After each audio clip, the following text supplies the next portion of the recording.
Who are we?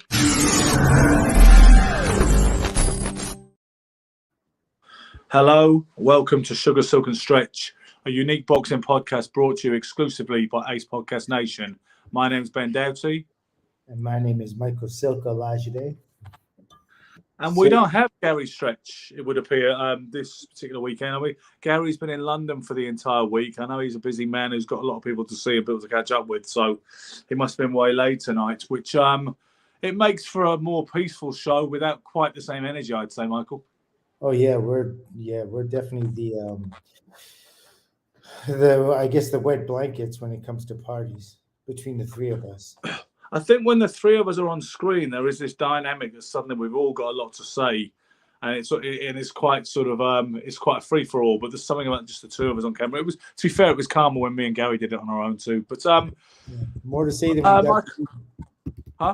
more to say than we got to eat. Exactly. Listen, went to a press conference with Gary on Monday, as you know, in Tottenham Court Road, West London, and it was for the imminent Anthony Joshua Francis Ngannou fight, which will take place March the 8th in Saudi Arabia. And the interesting thing for me, I suppose, is that I attended it at all. When you consider, you remember, I wouldn't even hear a word of the Fury Ngannou affair. I remember. I actually wanted to start my piece with that. I mean, but okay, I'll let you finish. You're going to admit your guilt and for denying Ngannou his day, but go ahead. I'm sorry. I hate to interrupt. Let me clearly. No, initially I wouldn't hear anything of it. I just thought it was some sideshow. I thought it had no value whatsoever. And as I believe I said this to you before, when the event happened, I wasn't intending to watch it. I was absolutely sincere about that. And it was Gary who wanted to stream, and he said, and I got him one. I said, look, use that, it'll be fine. And then he said, it's not working. So I was like, let me test it myself and prove that it is working. So I got it working, and the next thing, the fight's playing. And it was Fabio Wardley versus David Adelaide getting in the ring. I thought, well, that's a British heavyweight title fight. I'll watch that. And then I just left the whole thing running for the night. So it was on, and I could see it. And I watched the main event. And it was I've never watched it back. I don't know if you have, but I still can't quite believe what I saw. It was bizarre, Silk. There are very few fights I'd watch back, but you know what I mean? That I would put on rewind. Very few. I mean, there's some great ones, but in general, no.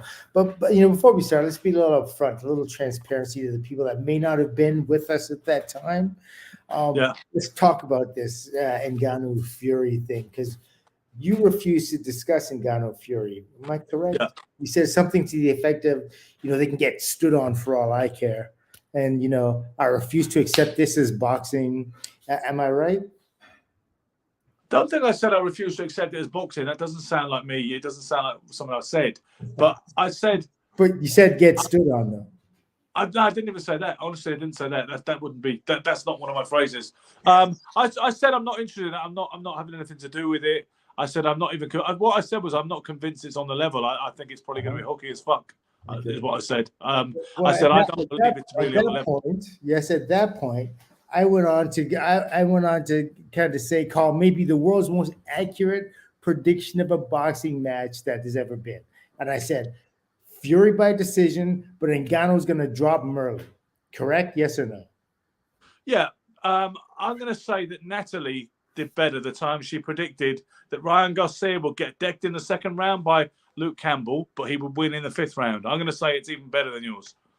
So what I'm trying to say is it's not special. But you're talking about two legitimate boxers here in the one you stated, in Natalie's, and we're talking about one guy who'd never boxed before. Like him dropping Fury would be like the biggest, like the odds would be crazy, absolutely crazy.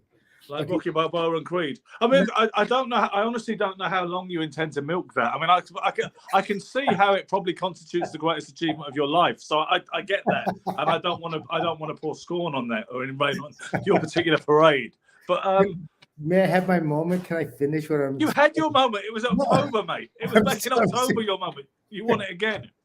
Okay, no, but okay. So we pass that now. Okay, so anyway, Francis is now fighting Joshua, and you find yourself being forced to discuss Ngannou, whereas before you absolutely refused to discuss such folly. Yeah, to be honest with you, my feeling is different because, to be totally honest with you, right, I watched that fight against my expectations. Honestly, I don't think I would have got the stream myself, but once I had it working, I'm like, what the hell? Let's watch it. Mm-hmm. And I thought it was kind of intriguing, a little bit entertaining. Obviously, there was the shock of your Nostradamus-like prediction coming, unfolding before our very eyes. Yes. And I was like, well, how can I say he's not at least a little bit legitimate now? Even if I hope Joshua does a number on him, and I know that you believe that should and will happen, but I feel like he's been blooded. When someone gets beaten into a gang and suddenly they're accepted in the gang, I have to regard Ngannou a little bit like that. Whereas going into it, I was like, no, fuck off. Seriously, just don't even bother me with it. But yeah, I mean, I went to the press conference, so I guess I paid it lip service at very least. And I didn't feel suddenly. We live in strange times, and the boxing landscape is changing once again before our very eyes, Silk. There's a lot of things afoot, and I think it's going to be a very different... we can talk a little bit later about what amounts to the Saudi takeover situation. I won't even say it's a bid because they're not bidding, they're doing it, right? That's going to be very interesting, and I want to talk to you about a guy like Oscar De La Hoya's particular stance on it as well. But first of all, if we stick within the parameters of the Ngannou Joshua, having established that I am taking him a little bit more seriously because I have to. I mean, what else can I do? I'm not going to be an ignoramus. I may be passionate. He definitely made a case for himself, but not to choose the fork in the road quite yet, because I'm not quite finished. I ask in your sincerity to please describe to us right now, while the taste is still in your mouth, and excuse the idiom, what it tastes like to eat crow. I can't imagine you'd want a second helping. Please. Well, no, what you're saying, what you're trying to, and for anybody in England, which is where most of our fans are, they're certainly not on his side of the pond. Eat crow means like eat humble pie. That's what the Silk's trying to say. Bless him. But my position, like I say, I think I've come out of this with a lot of credit because I've revealed another great thing about me is that I have the humility to say, you know what, maybe I called that slightly wrong. The Silk called it. I mean, not slightly wrong. Hold on now. Let's not mince our words. That wasn't. Before you say slightly wrong or even not slightly wrong, the first thing I said was I don't even think it'll be on the level. You know something? 5% of me still thinks it wasn't, and Fury was fucking about. No. Honestly, because I've seen so much skullduggery in boxing. I've seen it with my own eyes. It builds a great narrative, doesn't it? It builds a great narrative, and that's where the Joshua fight came from. So you think now all of a sudden you're going to be what do they call those guys? Theoretical, I don't know. You're going to tell me that fight wasn't on the up and up, and it was a setup for the Joshua fight? What I say to you is it wouldn't surprise me, and I wouldn't rule it out. I'm not saying that did happen. I've already said to you at the start of the show, I still don't believe what I saw. I still don't quite know what to make of it. It was a bizarre spectacle. If it turned out, if Fury ends up looking like 12 times the size of God against Usyk and saying, I made him think this, I made him think that because I'm a genius, ain't I? That would not surprise me, to be honest with you. I'm not telling you it was on the level, but it's more likely Fury didn't take him seriously and was absolutely awful. That is more likely. But listen, I've seen people come into dressing rooms at the small hall level and say, your fighter cannot try too hard tonight. Please tell me. I only gave him this fight because he told me he'd play nice. Please tell him to go easy and be careful, please. So nothing would surprise me. Yeah. There's always those types of claims that are made by individuals and most of them are, fabrications in our mind because it's been scripted and it's been done. And we always, when we feel kind of defeated, we kind of, go towards that kind of thing to comfort us, in one way or the other. And that's kind of like what's dangerous because you can take what you see as truth, as fact. And that's the only thing you should do. If you see it, that's truly what happened. Yeah, but listen, boxing, you talk about the up and up. Boxing is not on the up and up. Boxing is hooky as hell. Boxing is effectively rigged at lots of levels. And you should know that. Yes. But it doesn't necessarily mean you're going to a fighter and you're going to tell him, listen, here's an extra $500, take a dive. That's not the way it is. The way they do it is they see a guy, they know that he's got a weak chin, he's got bad legs, he's not nearly this anymore. So you're gonna put a match in with your guy, and of course he's gonna win. You have a kid that's like 24-0, and you have this other guy that's let's say 15-10, and he isn't even that anymore. He isn't even the 15-10 anymore. He's worse than Sure. that. So the odds are weighted, and also if you're the house fighter, you get the benefit of the decision a lot of the time, even if it is close. And they pick a guy at the right time, where they don't give the opponent very much notice. They try to get a guy who's not training. But sometimes, Michael, as well, they will say you can have the fight seriously, but you got to go easy because this guy's so bad. You might knock him out with a body shot. Okay, but guaranteed, they did not say that to Ngannou. You can no, no. Of course, they didn't say it to Ngannou. That's not the point. Well, who did they say it to? Tyson? Fury may have let him do a little better than people imagine he would do. I'm not saying he did, by the way. I'm just saying it's not impossible. No, it's impossible. Tyson Fury, maybe he himself didn't take Ngannou as seriously as he should have. That's a possibility, of course.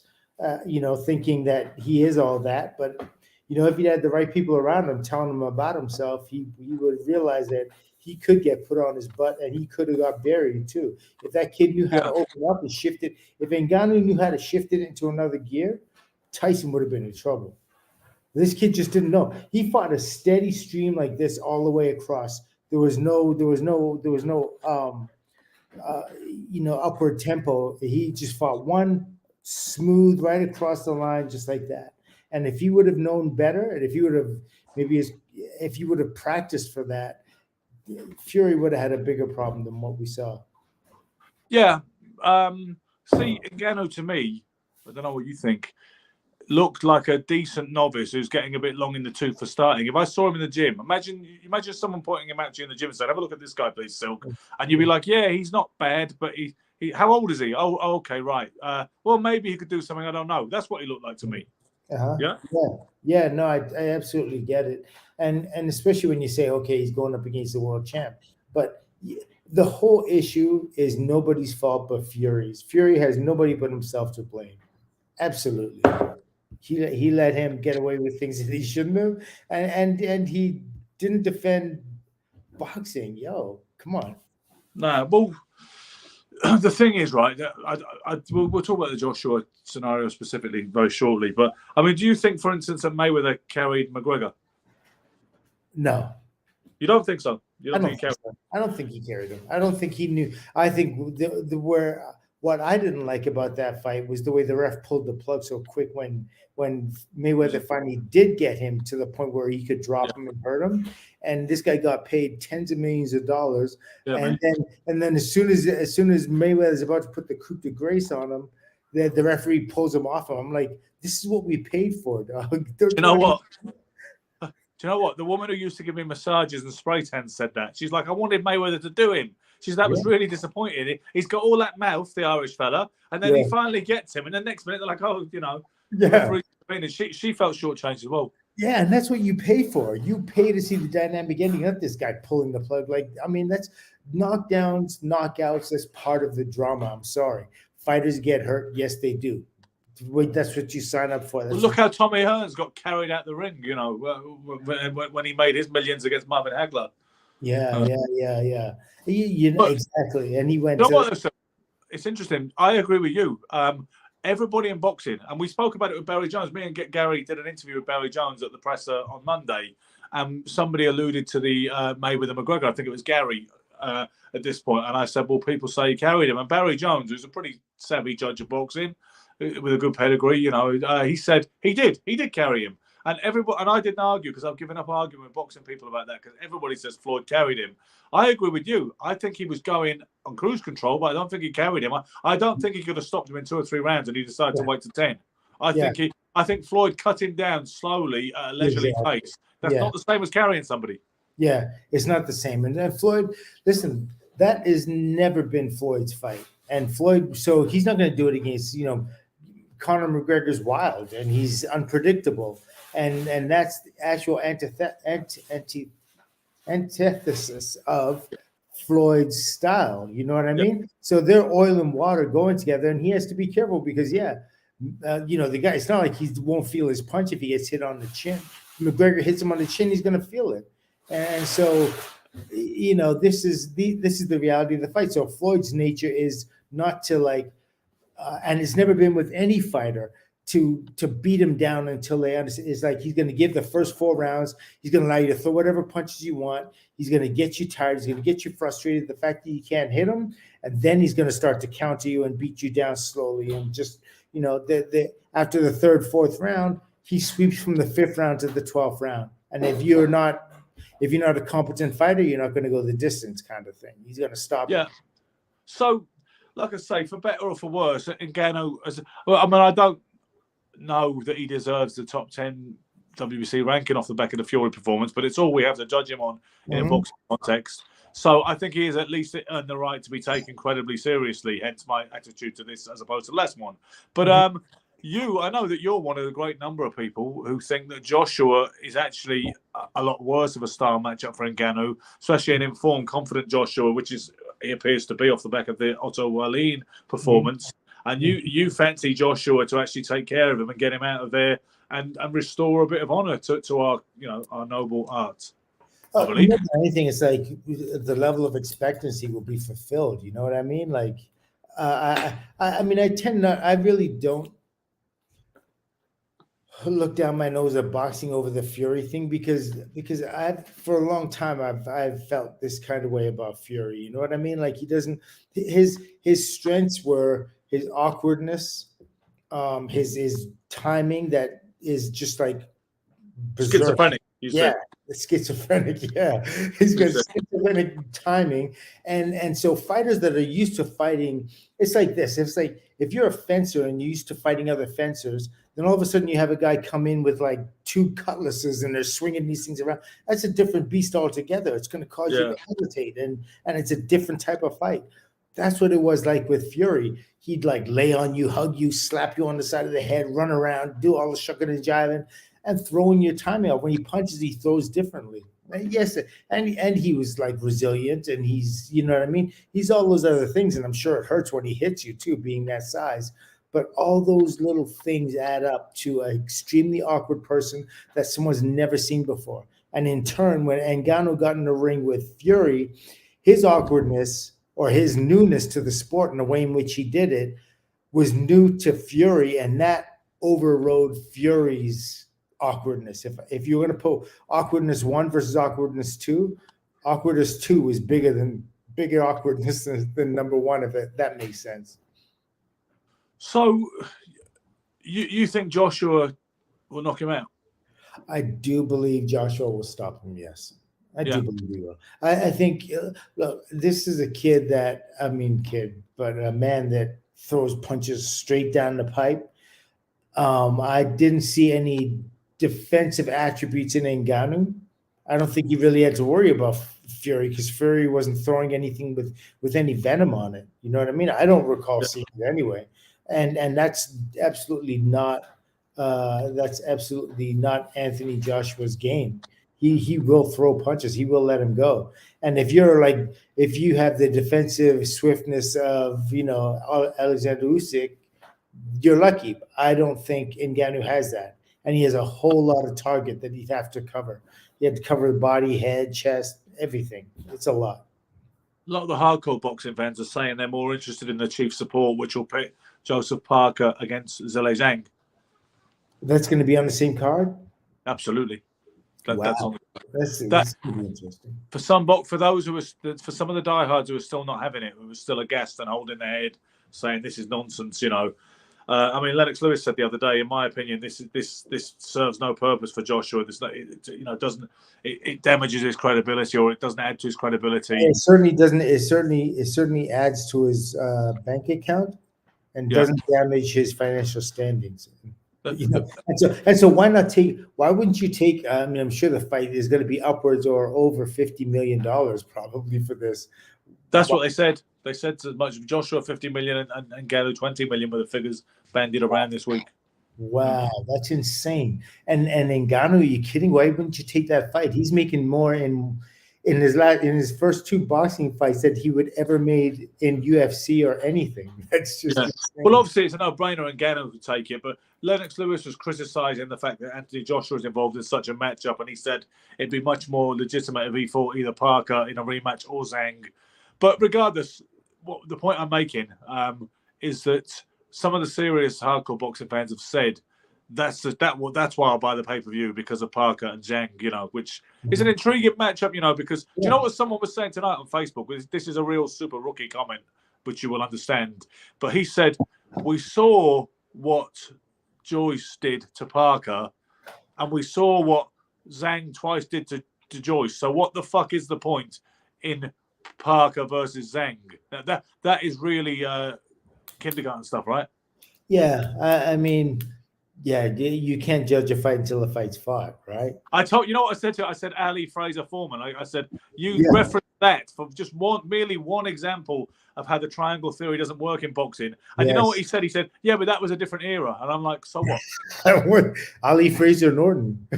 You know what I mean? Like, come on! Like, it's just anything you put in there. It doesn't. Hearns Hagler Duran. That's another one I like to cite because that was Yep. And it goes on. There are quite a few of them out there, but I think a lot of like boxing itself, boxing as an industry has done a terrible job at explaining boxing and what boxing is to boxing fans, to people that really love boxing. And they leave the narrative to, believe stories written by people who have never experienced it before to tell you what boxing is, or movies, you know what I mean, that tell you what boxing is. And movies are always going to over glamorize certain things and not bring, you know what I mean? They don't tell you the work ethic and what it takes to, the slip punches, block punches, all the rest of that kind of stuff. And so the clattering is back. The clattering is back. I've not noticed it when we've got Stretch on as well, but is it now? It isn't now, probably because you're staying still. Because it's always sounded like someone else is in the room, like I thought it might be her indoors or something, but washing up pots and pans. But I think we established it was actually you just moving your leg and stuff. But the clattering is with us tonight. Oh, the clattering? Oh, okay. I didn't hear clattering. I heard a little squeaking, but yeah. Now there's something that it's crashing around, and I know it's not happening over here in London. Yeah, it could be my wife. She's doing the dishes.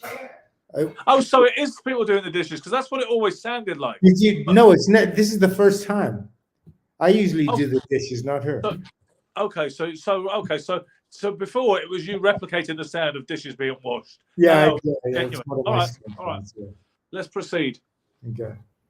You remember what you were talking about? Probably not. No, of course not.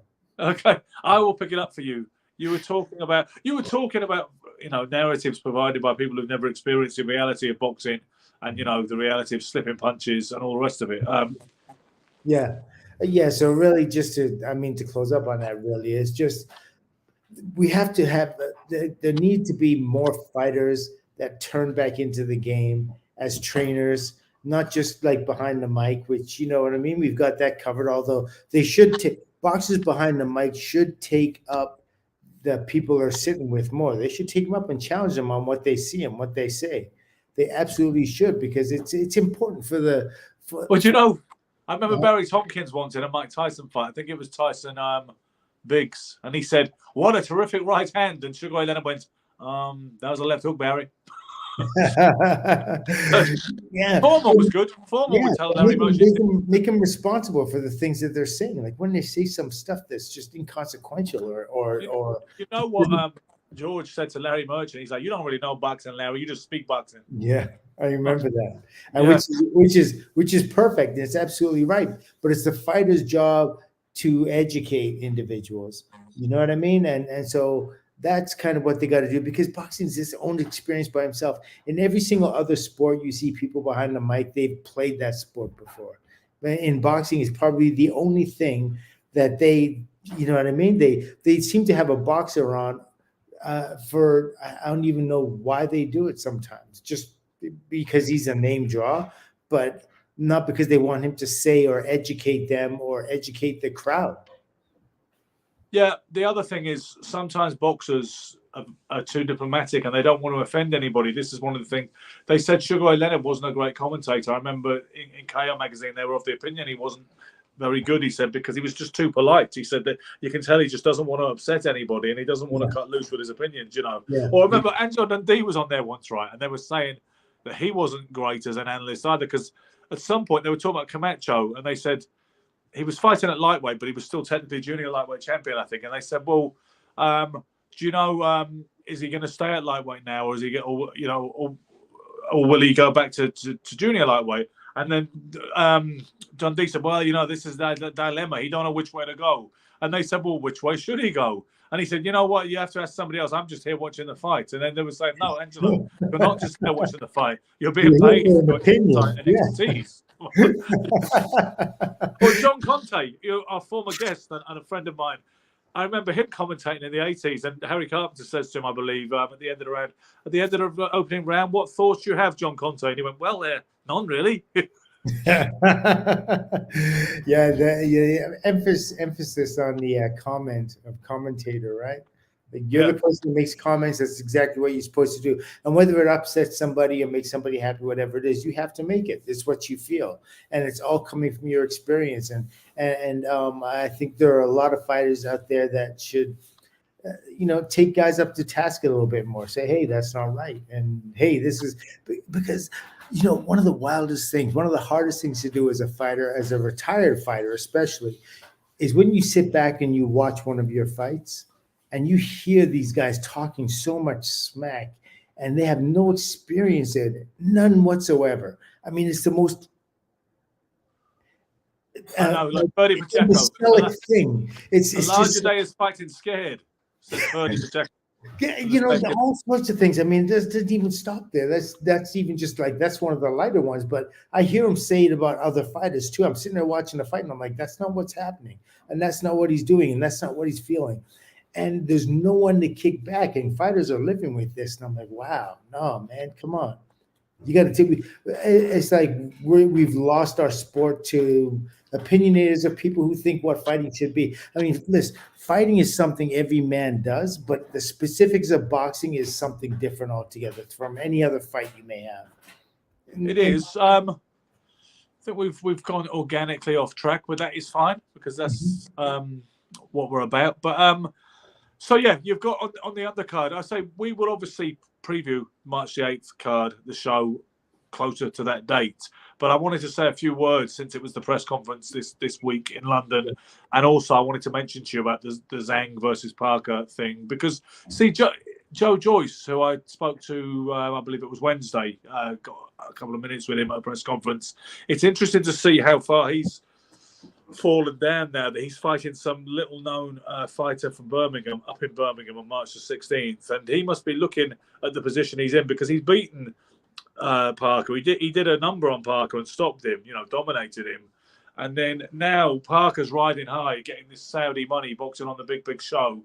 And I think a lot of people will fancy him to beat Zhang, although I don't necessarily feel that way. Whereas Joe Joyce is coming back almost on the equivalent of you can't say it's a small hall show, but it's a much smaller show. And it does show you, doesn't it, how precarious the game is and how you're playing Russian roulette with your career when you make certain decisions. We like fighters to fight the best, and we like the idea of a guy who'll jump back in the ring against his conqueror. I think from our value base, that's what we approve of. But you can see that how high the stakes are, can't you? And how your career can change so much. Where you'd have thought Parker would be looking at retirement, and Joyce was striding towards perhaps that inevitable world title shot. About 18 months ago, less than now.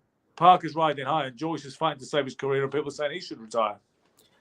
Yeah, well, I mean, Parker had that great fight against, a great win for him against Wilder. That brought his name back into the mix because he's the conqueror of the KO King. Yeah, I understand that. Zhang is something of an anomaly to me. I mean, he's huge, he's big, he's good with his hands. He's, we're all talking about his age right now and how much more can he continue to, fight effectively as a heavyweight when I don't think that's going to be an issue at all for this. I think I mean, if I were to look at this fight right now and make my right off the top, I would say, Zhang all night long. It's going to be a rough night for Parker. Do you know? Sorry to interrupt your comments on the fight. Sarge Ali has just said, I was quite surprised George gave you a few minutes, as I think in the past he or his friends got upset at an off-the-cuff comment you made about him. Do you know that was the dumbest thing ever, Michael? It went all over Twitter that Joe Joyce was really, I thought, really eloquent the other day and really talkative in a way that I hadn't found. He was great. Do you know? And I hadn't found him to be that way previously. And it was a thing in the industry. It was like Daniel Dubois. People used to speak about how hard it was to interview them because getting a good quote out of them was like pulling teeth. Someone took a picture of me interviewing Joe Joyce at some stately home in Hertfordshire about 2019. And I'm filming the interview on a phone. And someone's taking a picture. A photographer will come with me, and I posted the picture, and I made some joke about, it's okay, Joe. I've got an app on here that makes the interviews more charismatic or something like that. And one of my enemies, of which there are many, grabbed hold of it and said, "So-called journalist Ben Doughty, so-called boxing journalist Ben Doughty, takes the piss out of Joe Joyce, even though he was nice enough to give an interview to some wanker with an iPhone." Now, all right, next minute. Silk, Carl Frampton gets hold of it, jumps on it, and puts it on Twitter saying, "What a prick! I hope Joe recognizes him next time he sees him." And then it goes viral because of Frampton. And Sam Jones, who was Joe Joyce's manager at the time, he's not anymore, said, "It was noted, Carl. Ben Doughty will never get another interview with Joe Joyce ever again." Well, we've seen who turned out to be right and who turned out to be wrong on that score, haven't we? And the thing is, Sarge, and I'm glad you mentioned that. Give me a chance to vent this. I knew Joe Joyce never had a problem with me. I knew it was other people getting butthurt on his account. People who, former managers who don't seem to be half as important or influential as they were even a year ago, 2 years ago. So, seriously, that was so female, the whole damn thing. Ooh, some women are going to take exception to that statement. You're right. But listen, we haven't got Gary on. It's not as bad as some of the things he said. No, that's for sure. Going off that. Joe Joyce is, coming out, his performance against Zhang was hard to. In fact, I was about to post this morning before our show. I was going to post something up on trainers and defense and stuff like that, and I just don't know where. First of all, the fact that he got to the position he was with what he has is kind of surprising. Not surprising in the fact that he has huge heart. You know what I mean? And but when you base everything off heart, that's just not enough in any element of sport. Just heart, just your love for it, or your desire to do it, or your need to have it is not enough. You need something to back that up. And I don't think, I don't think his people did right by him in that way. For him to go into that Zhang fight and get hit with every single punch that man threw and clean, and fights going back before then too, and you have plenty of opportunities to correct that. How could you call yourself a boxing trainer and be okay with your fighter like that? You can't. You every time a man steps into the ring and you're his trainer, you have to take pride in the fighter. Don't take pride in the fact that he can take punches. Take pride in the fact that he knows how to defend against the punches. I don't suppose they did take pride in the fact necessarily he could take punches, but whatever they were trying to implement didn't seem to be working. You know what? I know what they do sometimes. Sometimes I've seen major fighters training, and other times I haven't seen them train. You know what I mean? I've only seen them fight, so that I can only really comment on the training process when I've seen it at work and seen what they're doing. But I've known a lot of guys, to be honest with you, Silk, at a certain point they're okay when the going good. I've said this before, and they go along with it. And sometimes they're not necessarily really running the camp. Sometimes they're going along with it, being okay. We do this now we do this, and everything okay, champ. You know what I mean? And I remember, Ben, I remember, if I may interrupt, when I first came to Gleason's gym, when I came from Canada, it was like 86. And I'm training in Gleason's gym, and there's Jerry Cooney. And I'm like, wow, okay, there's Jerry Cooney, #1 contender. He's, you know what I mean? He's doing his thing. And I see him not sparring, but I see him working. working the floor. So he's hitting the bags and stuff, and then he gets into the ring and he's doing the mitts. And his trainer is Victor Valley. Yeah. Victor Valley, God rest his soul, is 5'7", maybe.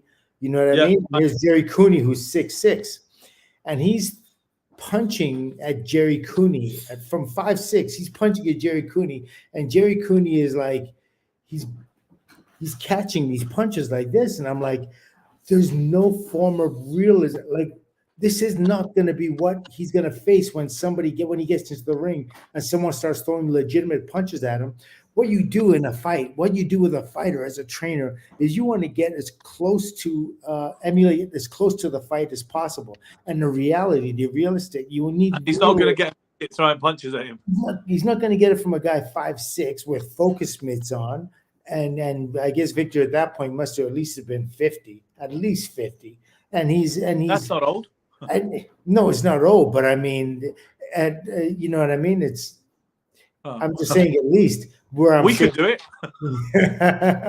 But we're a different breed too. I mean, we work out for a living. You know what I mean? At least, yeah.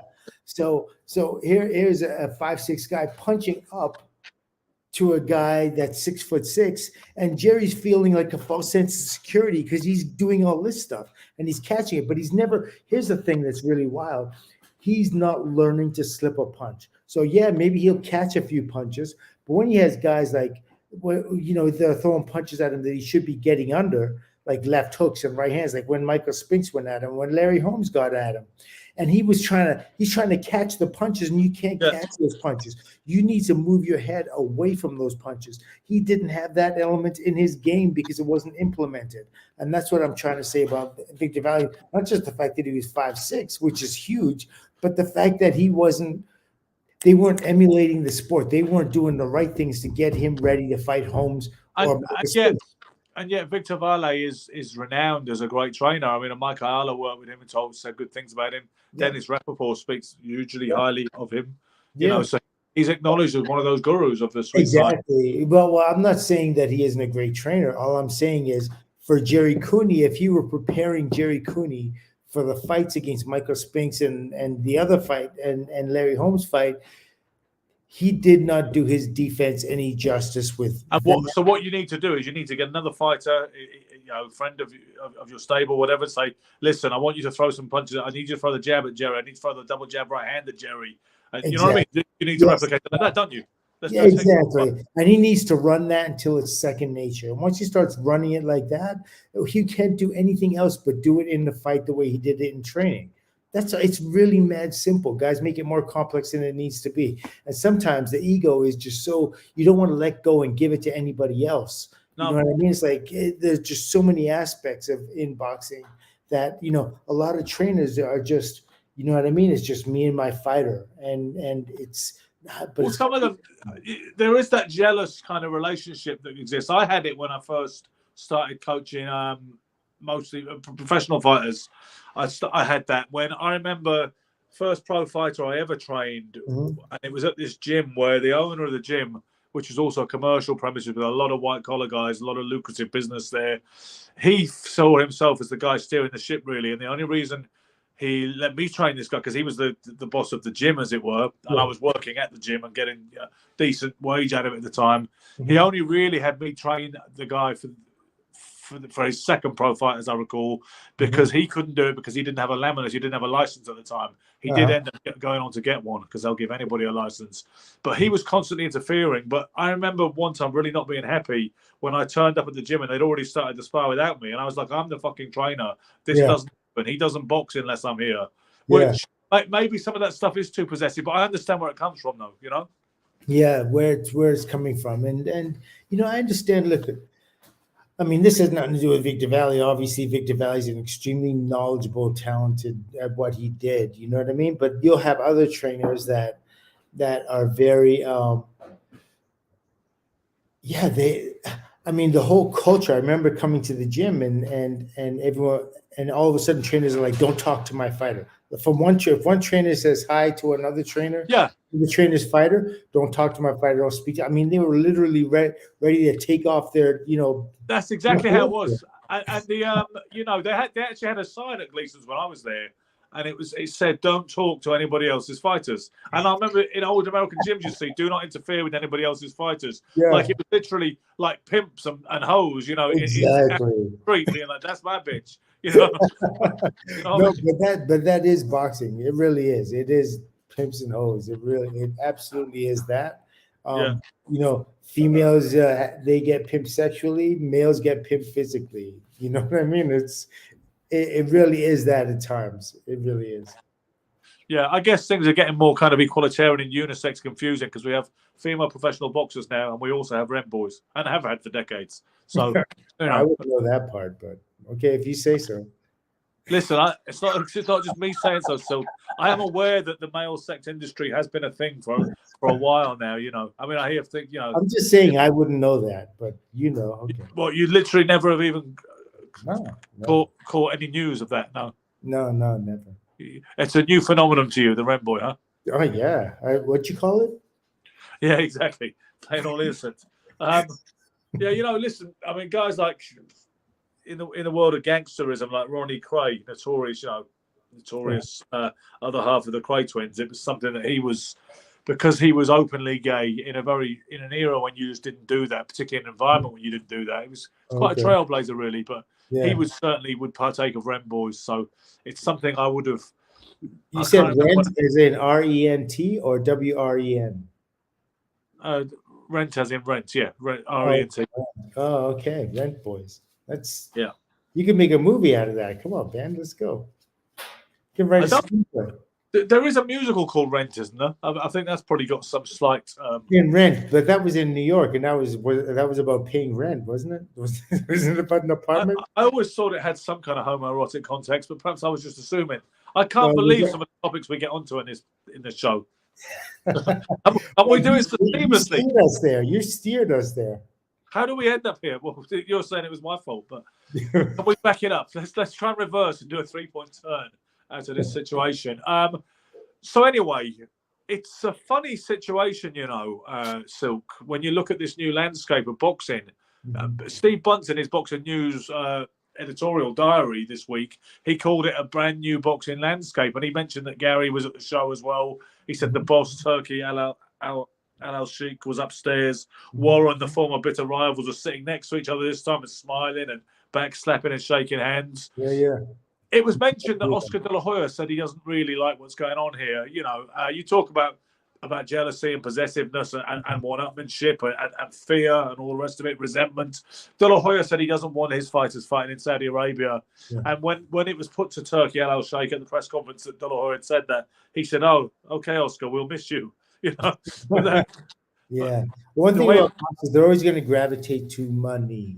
Every fighter gravitates to money, and any fighter that doesn't, they live to regret not gravitating towards the money. Yeah. Yeah. So how do you feel about it? Because you know what? It's not. Get this, for instance. People said in British boxing for years, it's a shame they can't match more Warren fighters with Hearn fighters. It's a shame we can't do those cross-stable matchups. Imagine if they had a tournament. And it was a dream at the point. People said, "Oh, yeah, but that would never happen." Next minute, Turkey, he may have discussed it with them beforehand, but the way it was presented, he just said at the press conference, "One thing I want to do, if you will, Frank and Eddie, I want 5 of yours versus 5 of yours. We do tournaments." And they just smiled at each other and went, "Done," and shook hands. Maybe there's an element of, you know, maybe it was a bit staged. But at the end of the day, some big boxing fans come along and just thrown hideous amounts of money at it. Suddenly it's all happening. They've signed contracts for that 5 versus 5, they're calling it show, right? So this is, and they're also doing, because Matchroom, Eddie Hearn's company, which was created decades ago by his father, Barry Hearn, who's a Hall of Fame boxing promoter, they're big into snooker as well. Snooker was the thing that started Barry's empire before he diversified into boxing, okay?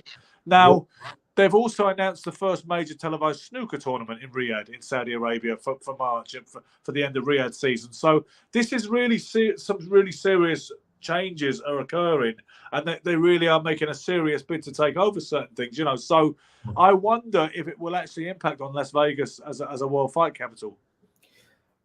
You know, that the world fight capital has always fluctuated. I mean, it was New York, it was Atlantic City, then now it's, you know what I mean? It was New York, Atlantic City, now it's Vegas.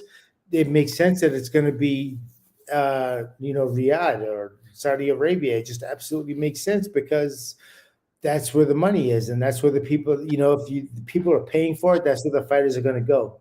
Absolutely, 100% without a doubt. It kind of reminds me, like the whole promotion of it, like they throw so much money at it, fighters can't refuse it. I mean, look at Harold Maps and Harold Smith with Harold Maps. Smith with Maps. Yeah, His real name was Ross Fields. Ross Fields, and he put a shock throughout. That reverberated through every single tentacle of boxing, like scared the hell out of everybody. Do you know what he said the plan was? According to Ferdy Pacheco, he has supposedly confided in Ferdy. He said the plan was to take over, to get all the big name fighters under contract, anyone who mattered at all. And he had a bunch of them. And then tell them, all right, the fun's over now. We're going back to more reasonable paydays. You're not getting this money forever, but welcome aboard and thank you. To cut him, get him into a contract and go from there, which is absolutely boxer-esque. You know what I mean? You'd expect that, but over there in Saudi Arabia, I think they're going to do the same thing. They realize, they're paying for a concept, an idea, and entertainment, and they'll realize that the fight itself is not going to pay for what they're putting out. I don't think it's going to be balanced. I think it's almost impossible. But I think what they want to do is they want to attract, what they're investing in is they want to attract people to the country so then they can come over, build themselves as maybe the gambling capital of the world, or, you know what I mean? Because they do everything so extravagant. It's so beautiful over there. And it's got so many, I'm sure there are plenty upsides, but they want people to be inquisitive about that area in the world and to come over there and to be that, for that to become the entertainment capital. I mean, look, they had Beyonce, they have the best musicians in the world. Now they're going to have the best athletes in the world or boxers in the world, and I'm sure they're going to do the same thing with like football, European football. Yeah, exactly. Do you know something, by the way? You need to. Your byline, it needs to be in white underneath, because look, my sugar is up here and then yours is lower than mine, the blue block, because back on top, or whatever drivel you want to write any particular week, you need to put that in white underneath. Otherwise, we're slightly out of alignment there. That back on top bit's got no business in the blue section. Well, okay. I won't touch that. I won't go any further with that statement. Yeah. We'll have to get that sorted next week. These are all logistical problems. What's Sarge Ali saying? He said that's what happened in Vegas. So the casinos cashed in massively. Most recently with Ricky Hatton. Well, Ricky Hatton wasn't the last fighter to draw loads of money to Las Vegas, not by a long shot. He was one of those, but he was a British phenomenon who would bring 20,000 fans over with him. Yeah. That was a big deal. But there's fighters who've been responsible for huge money drops and crowd pulling in Vegas since Hatton. But certainly. Yeah, and so I think that's what it is over there. They want to attract people, not just the boxing money, entertainment money. Seen as Saudi Arabia is the playground capital of the world. That's their thing, and boxing is the easiest way to promote that. It really is. You know what I mean? But in the interim, they're spending exorbitant amounts of money to get a fight that would never fly anywhere else, right? So fighters should consider themselves lucky and grab it. When you say would never fly anywhere else, how do you mean? Well, I don't think Ngannou and Joshua are going to split $100 million between each other if that fight was in Vegas or in New York, maybe even in England. I still think very big money's for it. They might not get that money, but I wouldn't say it wouldn't fly. I don't think. And also, they're not just putting that one out there. Joshua's not going to get $50 million from fighting Ngannou in the States. You said fights that wouldn't fly anywhere else. That's all. No, well, I don't think it. Yeah, it's not going to. But let's be clear. Regardless of that, they're putting on all those fights they put on last time. With Parker versus Wilder, Joshua versus Wallin, Sanchez. I'm forgetting all the matchups that was on it. Dubois versus Jarrell Miller. Look, these guys aren't all. It's not all top of the shelf entertainment we're talking here either. I'm sure they overpaid for those guys too. And they did, and also, but you've got Fury Usyk happening on the February 17th. Now that's only 4 weeks away, I believe, and people are still trying to. trying to call that Fury's going to pull out. There are these real Fury skeptics out there they've been waiting for the news he's pulling out. There's even this bogus thing going around at the minute saying he's pulled out of the February 23rd date. Well, guess what? They're not fighting on February 23rd. That's how accurate that report is. But okay, when are they fighting? Huh? February 17th. Oh, the 17th, even closer. So, I mean, could you picture Tyson Fury going into training over Christmas and over New Year's? And do I believe that's what he did? Yeah. Yeah, I do. For this fight, yeah. I mean, I don't think he's going to listen. I'm not one of those kind of guys. I'm not a conspiratorialist. I believe, people are going to do what they say they're going to do, and if it don't happen, for whatever reason, it didn't happen. But I think he may have a little trouble getting up for this one. What, Usyk? No, Fury. No, I'm saying you think he'll have trouble getting up for Usyk? Yeah. No way. Yeah. No. Yeah, I think so. He's motivated. Trust me. Yeah. I don't know. What possible logic have you got to say he wouldn't be up for it? This is the defining fight, most important fight he's ever had. You know what? I think a lot of times when people talk, there's a lot of bluff. You know what I mean? A lot of bluffer that, they're just blowing a lot of hot air and they're talking because, he's well aware of the gate and what talking does to, individuals that have never fought before. And they hear that kind of talk and they're like, oh my God, this is going to be the greatest thing since King Kong versus Godzilla. And, and it's not going to be that. It's going to be a systematic undoing of Tyson Fury. And Tyson Fury is not going to be able to. That's your prediction. Tyson Fury is not going to be able to do anything about it because he is not. What's that got to do with you saying he's not up for it? This is your technical explanation of what's going to occur. Yeah, well, saying he's not going to be up for it because he's not going to be able to do whatever he has to do in order to undo that. And for that, you need passion, you need fire, you need to be able to take it to another level. You need to sit down in the trenches and do it in order to change the way the fight is going. That's what I mean by that. I bet you he's training like a maniac and he's going to come in good form. I bet you any money. You know what? To tell you the truth, if he were to give his all, if Tyson Fury was to go in 100%, Tyson Fury would not have, the copious layers of fat around his midsection and not one defining muscle in his body. As a fighter, I really believe he does not sacrifice for it. He does not sacrifice for what he wants. He could be so much better if he sacrificed. I'm not just saying it's an image thing. It's a direct result from stressing your body. Striations are a direct result from stressing your body. He's not stressing his body. He's doing whatever he's getting away with. That's what my dad always said. He said, I don't care about what kind of somatotype you are or whatever you say. And they tell me it's genetic.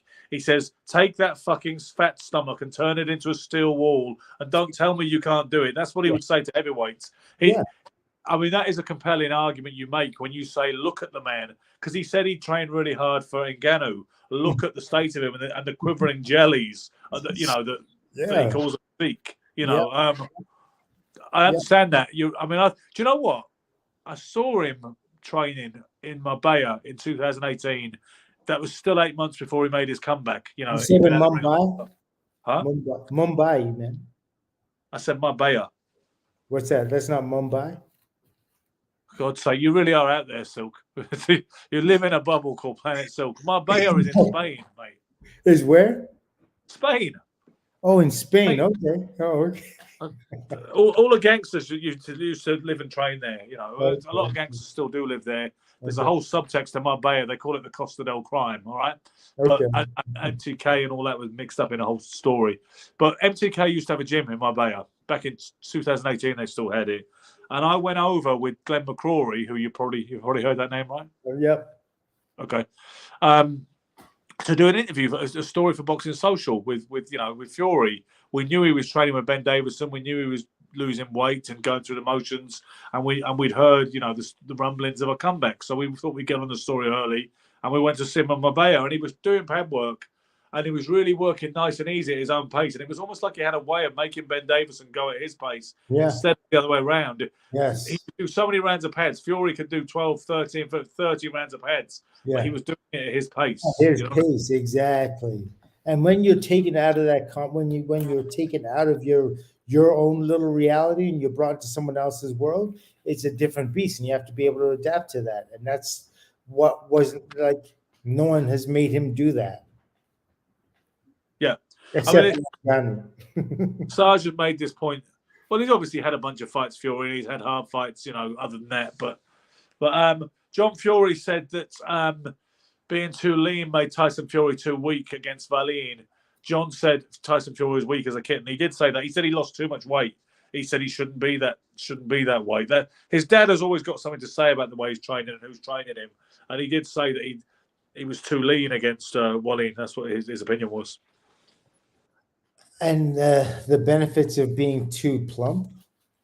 Oh, what precisely? Yeah. Please, I'm all ears. Yeah, I'm waiting for that one. I mean, the fact is, like, you need to be able to perform at a work rate, at a steady work rate. The kind of thing that boxing is. That's. I can't even explain it. When people don't understand, like. Fat is energy, right? And that gets eaten. The fat is fuel, and that gets eaten away from the body from consistent training. That's the dedication of it, and it's all like it all becomes like it's in your lungs, it's in your heart, it's in your brain. It's like the efficiency in which the blood can move through your body, and your respiratory system or cardiovascular system, the way it responds. That's from hard work and from stress and from consistent hard stress. And when we look at bodies that are stressed, it's obvious. There's the striations, there's the lack of fat, all the rest of that kind of stuff. And it's not a beauty contest. It's not about whether someone's, fat or skinny. It's about the fact whether you are fit for purpose and fit from the sacrifices that you made. And that body has never seemed like it's sacrificed to me in its life. You may be in good shape and everything, like, you know what I mean? But it's not, it could be better, is what I'm saying. He could absolutely be better. And if any way he could be better, that's where he should be. That's what he should focus on. He'd see his world change. He'd see himself being able to do things he didn't even know were possible. Like he's accepted what he is now is the best he's ever going to be, and doesn't work to get better. Now, and Montel Griffin said he's the best. He said that I put up some content on our channel with an old conversation I had with Montel back in the summer of 2022, and he was saying nobody in history would beat Tyson Fury. He was saying that like back in July 2022. I don't know if he's still standing by that or not. We should ask him about that. I'll post it tonight and I'll tag him and I'll say, because he was also saying that Hagler and Duran were not quite what people say they were. They're okay. He said they're great fighters. They're better than me, but they're not. He said Ray Robinson can't possibly be the greatest with those 19 losses. Hagler, his best fights weren't against middleweights, and he said, and Duran, he's another one with 16 losses, and people are just too attached to these. Yeah, I think he likes being contrary. He's the contrarian, not me. He is, and he is very stubborn. That thing he was, what was it? That thing he couldn't get about the amount of world champions Floyd Mayweather has beaten. And it's like, well, that's a self-fulfilling prophecy. If you create all these world titles, if you create all these extra divisions and all these extra belts, he's going to beat more world champions than a guy. You hit the nail on the head with that one. That was just like clean, straight to the point. He had nothing to say. And those conversations. But he'll never concede it ever. No, I was just about to say those things. They never come to an end or an understanding. He just starts. It's almost like I would say it's clickbait, but what are you clicking for? You know what I mean? I think he is one of them guys. He says, "Don't take it so seriously." It's Facebook. I think he does enjoy getting people at it. And he has this because somebody commented on the video. I put it on our channel now on YouTube, just a 3-minute section of this conversation, and someone said, "What's Montel smoking?" And I said, quite honestly and factually, weed. Is what he's smoking, and he's unabashed about that, is he not? He says, he says it's changed his life, and he wishes he'd smoked all the way through. He wishes he'd smoked through his career, the whole lot, Silk. He wished he would have. He wishes he'd smoked marijuana like a dervish throughout his boxing career. He said, "I should never have drank." Yeah, drinking is that's a tough one. But what would be the benefits to smoking? I mean, I, God knows. I, I tend to I thought they just made you more laid back. I think it does. I think it's madness, to be honest with you. But I remember it's not the same thing. But I used to go running in Central Park when I lived in New York 20 years ago when I was training, and I palled up with this guy, black guy, Canadian black guy. Actually, I must be a recurring pattern in my life to forge these kind of alliances. But and we used to go running. He was pretty fit, and he'd take me on this 10K run in Central Park. And he used to get stoned before he went on it. He said that was the way he preferred to do it. Wow, I can't say I relate to any of it, but it's always nice to be in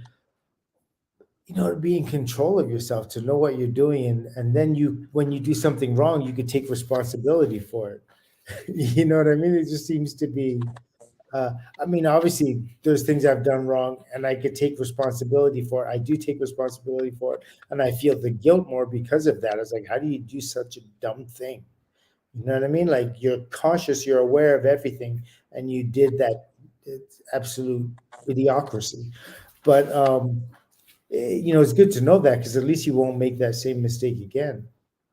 Yeah, I mean, that's the interesting thing about you. When I discuss things with certain fighters we've had on, and even perhaps even a co-anchor, you're sometimes the odd one out is that you don't, liquor and drugs in any serious way is not a part of your story, and you don't relate to that. It's not something you could pretend to identify with, having that kind of albatross or that journey where you need to dig yourself into a deep hole, then clamber back to the top to get over it. You know what I mean? Like people and stuff. It's for you. Having the Pirates experience, I've had rum every once in a while. Yeah. But besides that, absolutely no drugs, cocaine, nothing, never. Ever. I imagine as well, if you had a drink, you'd be like Ambrose Mendy, a guy I want to get on as a guest very soon, who was like Nigel Ben's kind of mentor. You'd be that kind of guy. You'd have the most ornate cocktail, the most ornate drink in the bar. You'd only have one, but it would be fabulous, that particular drink. Because I went for a drink with Ambrose Mendy when I was still drinking. It was me, Spencer Fearon, another ex-pro friend of mine called John Benny, and whatnot. So we're all like, who wants to drink? I'll have a pint of lager. Spencer has a pint of Guinness. The other guy has a pint of Guinness. Then we get to Ambrose, and he's like, I'll have a creme de menthe in a straight glass, topped up halfway with lemonade with a dash of cranberry. Yeah. You know what I mean? That'd be you. Yeah, that's me. I do the chocolate liqueur. What's that one? Chocolate martini. Bailey's. Oh, Bailey's, yeah. Yeah. The Bailey's. It's if it tastes like chocolate or anything like, sugar is my weakness. It's the worst thing. You know what? Sarge Ali just mentioned that Nicolino Loche and Carlos Monza were both massive tobacco smokers. Yeah. He says Loche is even reputed to have taken puffs between rounds. Mayorga was another smoker, but that's true. Carlos Monza was a party animal, and they would smoke. And you know what? Nigel Benn told me he was smoking 20 cigarettes a day at his peak, which is in training camp. And get this right. Mm-hmm. I said to Jimmy Tibbs, did you know he was smoking? Because he was training him for some of his World Championship days. And he said, yeah. I said, didn't you have a problem with that? Didn't you say something to him? And he said, no. I said, no. He said, give me a fag, because Jimmy smoked as well. That's a trip, isn't it? Well, sometimes it's, fighters are, you want to,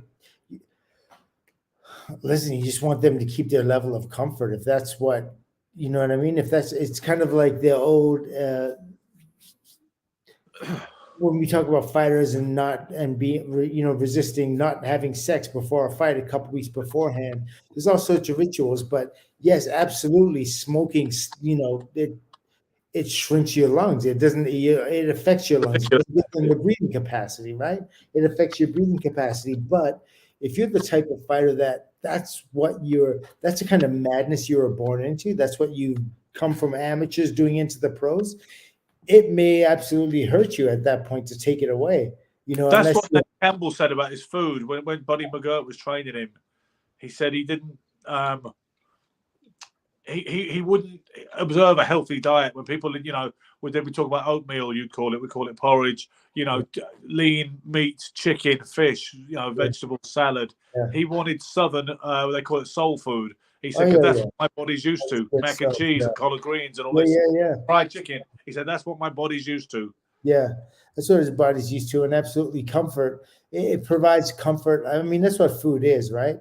For a lot of people, for 90% of the population, food is comfort. It's like a social. Eating is more than just it. When you're a fighter, you're supposed to eat for fuel. That's it. There's nothing Have you about. gotten past that? Because I remember you making a post. You said that we should stop being slaves to our desires, and we should make sacrifices sometimes to a better end. Have you Yeah. gotten past that need to eat for comfort, or the need to eat just to entertain yourself, or are you kind of over that? Will you eat very functionally? I eat like I'm sporadic with my eating habits. When I see you eat burgers and chips, Yeah. I see you eat some of the fries and then throw the rest away. Yeah. I threw them away before you got to them. If I can't have them, no one's gonna have them. That's how competitive things have got in this whole dynamic. No, but I just believe like with food, yes, I do eat whenever I want, whatever I want, and that means sometimes I will not eat for 12 hours. Because your body knows what to do. You're in tune with your body, and you know how to stay looking like you look. And I think more than anything, it's habitual. It's kind of like I'm not. I get bored with the same thing happening all the time. So naturally, my nature is to diversify and to not go the same path every single day and do the same thing. And that's kind of that kind of helps in a way, because sometimes I feel like when you eat too much anyway, your body's working from the inside, and you age and tire and get injured from the inside, and it comes to the surface. Not only is it superficial, it starts on the inside. So sometimes denying your body food, consciously or unconsciously denying it, is a good thing for it. It doesn't need to, like, your body's capable of going days without eating, period. Well, people talk up the benefits of intermittent fasting all the time nowadays. That seems to be very hip, Yeah. I guess there are definitely benefits to it. I'm sure there are. And I don't call it intermittent fasting. I just call it eating when I need to eat. Like, food is fuel. And if you treat food as fuel, you'll have a better relationship with it. Now, having said that, my wife is an amazing cook, and every night she cooks great food. You know what I mean? So yeah, it can be challenging, but if I don't have breakfast, lunch, and I'll eat dinner, or sometimes I'll eat breakfast and I'll eat dinner. But I always eat dinner anyway, because like you fuel up overnight. You could jump out the house and you didn't do anything with the food. There's still fuel in your body, and you can fuel yourself for the rest of the day. Yeah, it obviously works for you, Silk. You can't knock the results. You can't argue with results. Oh, thank you. Quite simply, but okay, Silk. Let's come back on Sunday night. Hopefully, Gary will be with us again, because it ain't the same without him. I know, it's just not. It's cool just talking to you. Of course it is, but I feel people expect us as a threesome now without any kind of double time. Let me ask you: are there any fights before Sunday? Do you know what? There's a bit of action. The biggest thing, to be honest with you, is a show in the UK. I believe it's in. I think it's Manchester. It might be Liverpool. I should know, but Natasha Jonas is defending her world title against Michaela Mayer.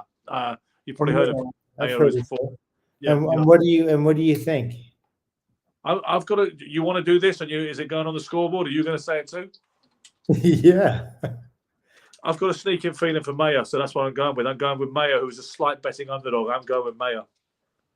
Mayer. And Mayer, and who's the other girl again? I want to see if I've. See, this is so sad. You're asking who it is, and then you're going to make a serious pick. And if you get it right, you're going to want all this credit for picking someone you don't even know who it is. But listen, I'm going to do my research. You're going to send me the name. Okay. I'm going to do my research, and then I'll tell you who I'm going to pick. And then, if you know what I mean, and then we'll call it. You've got to pick it. You've got to call it tonight, though. And that'll be I'll call you, but I'll drop you a line before a half hour.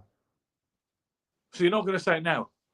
Well, I need to like do a little research. I mean, let me You look can't at make a pick on the these. show. I'm wondering about these rules. Because I've made my pick, so I'm Well, hanging we know out there. we're going to make it. We're going to Out. make it. And listen, Gary's not here. I'm sorry he can't defend his record. If somebody else, you know what I mean? If someone picks a fight and he's not here to pick his own, I can't. Sorry about that. He's going to be in second place, or is that? Just tell me. Listen, just tell me who you think will win before Saturday night, and that can count. Okay. Okay. And send me the names again because I forgot already. Meyer and I somebody. will. I see. We're so cutting edge. I think this is the most knowledgeable podcast going. One of the presenters, he doesn't even know who the fighters are most weeks. It's like this is brilliant. It's a good job you were a world class fighter with an awful lot of value you bring in other aspects. See, that's one thing about Gary. When he's here, he'll do his homework. He's like, well, I've been checking out such and such, and and he's got rhyme and verse because he's like, he actually does his homework. Got to let that. But Yeah. let's see. So give me your prediction before the bell rings and we're cool. All right? All right. Sounds good. Okay. Thank you guys for tuning in. Please subscribe. We need more subscribers en route to our inevitable world domination of the boxing media landscape. Hope you enjoyed tonight's show. Hopefully Stretch will be back on Sunday nights. In the meantime, be lucky. Don't do anything we wouldn't do. And if